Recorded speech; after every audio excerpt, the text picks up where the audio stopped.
Саламатсыздарбы, урматтуу мекендештер, урматтуу кыргыз элим.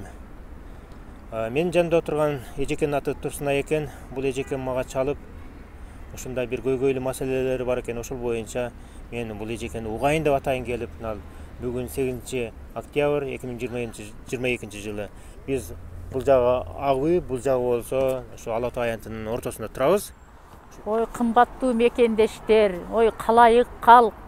Бул дүйнөнүн төрт бурчунда иштеп жаткан, баламды багамын, үй бүлөмдү багамын деп жүргөн, ушу иммигрант болуп, акча табам деп жүргөн эл, журт, ой, инилерим, балдарым, кыздарым.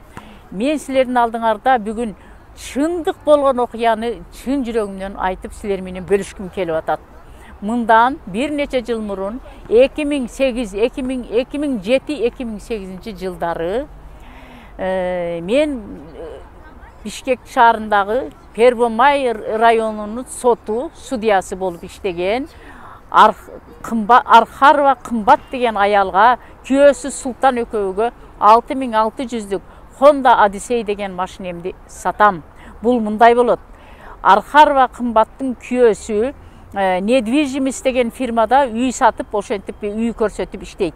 Мен анан ошол газета боюнча ошол кишиге үй алайынчы, майып кызым кеңирээк жүрсүнчү деп үйдөп барам.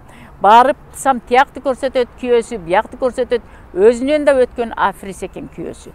Анан ошо боюнча ошо күндөрдүн биринде менде машинем бар, правам жок, бир жерде жөн эле турат десем, ал машинеңди көрөйүн деп, ошо боюнча жабышып, такыр кетпей койду. Ошо боюнча болуптур, алсаң ал. Менин аялым судья болуп иштейт Первомайскиде дейт. А мен ага ишенип ой, соттор да алдай беле деп туруп анан сразу эмеге нотариуске кирип, менден доверенно салып туруп, ошо боюнча карааны көрүнбөй анан менин артымдан чуркап, жылдар өтөт, бербейт ал акчамды. Ошо боюнча качат. Анан мен Первомайскинин судьясыга барып, сотуга барып, Архаровага бир канча жолу киремин. Ал ошол судьянын эмеси төрагасы митингге да киремин. Кирбеген жерим, арызданбаган жерим калбайт. Бар күйөөмдөн ал дейт. Күйөөсү аялыма бар дейт. Бул экөөнү бири-бириге мени шылтап орто жолдо мен ары барып, бери барып өтө кыйналдым. Бир күн анан Атамбаевка жаздым. Бир эмес 2-3 жолу. Атамбаевди дагы бул тооткон жок. Кайсы жылы? Ошо бир 2010 жыл бекен Атамбаевка жаздым. Жазсам аны да тооткон жок. 2012 жыл келди. 11 жыл келди Атамбаев. Ооба, ошо 2000 ошого чейин мен бир тиын алганым жок. Бул менин 6600'лүк, ошо маалда 6600'га 2 үй келет эле. 2 комната үйлөр 3200, 3400 эле доллар эле. Элди көзөмөлгө кайрылдыңыз да? Кайрылдыңыз, кандайдыр адамдардан үмүт кылып, ошолор бирөө жарым жардам берсе деп үмүт кылып атасыз да. Айлам кеткенден анан элди көзөмөлдөөнүн төрагасы Орозбек Алимжановго кайрылдым арыз менен.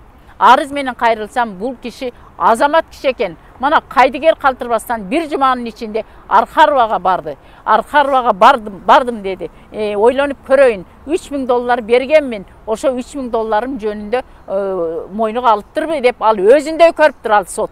Ал өзүндөй көрүп, арам ою, ал арам алып же үйрөнгөн соттор мына ушундай экен да.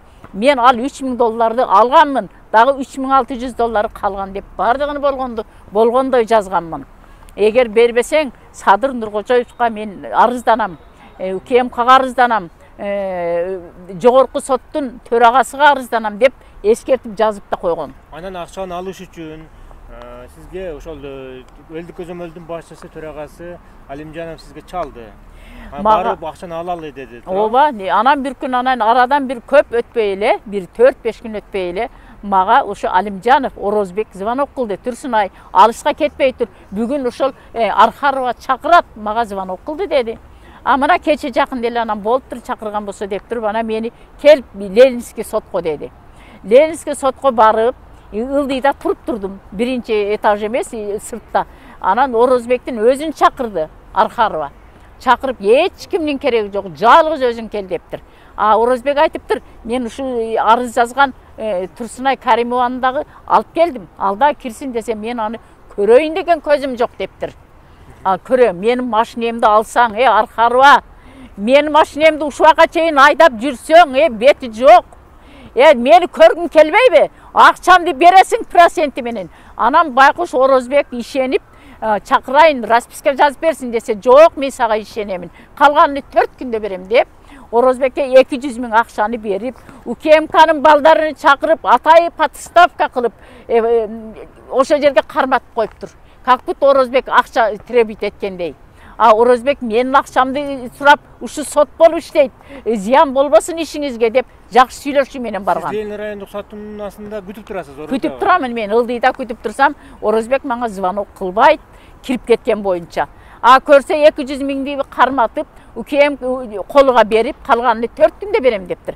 Калган акчаны эми сизге ишенем деп, мени көрөйүн деген көзүм жок дептир. Сыртка чыкса эле приемныйда УКМКнын балдары колуну кайрып алып кетиптир.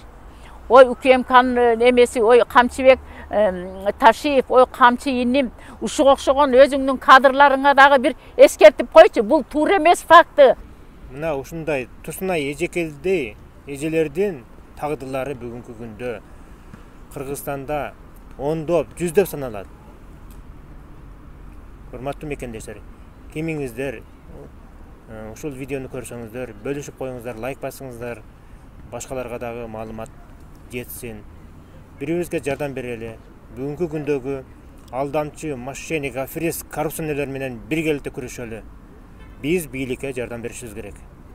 Эми ушул сот кызматкеринин өзү сот бийлиги колунда туруп, өзүнүн баягындай бийликтин эмеси менен пайдаланып, кызматынан пайдаланып, ушундай жолго барганы туура болобу? Болбойт да. Бүгүнкү күндө биз адилеттүү бийлик келди деп, мына биздин бийликке ишенип отурабыз. Сотту соттой турган мезгил келди деп бийликке ишенип отурабыз. Урматтуу президентибиз Садыр Нуркожоевич, урматтуу башкы прокурордун төрагасы Зулушев Курманкул Токторалиевич, урматтуу УКМКнын төрагасы Камчыбек Кыдыршаевич, сиздерден көптөн көп суранабыз.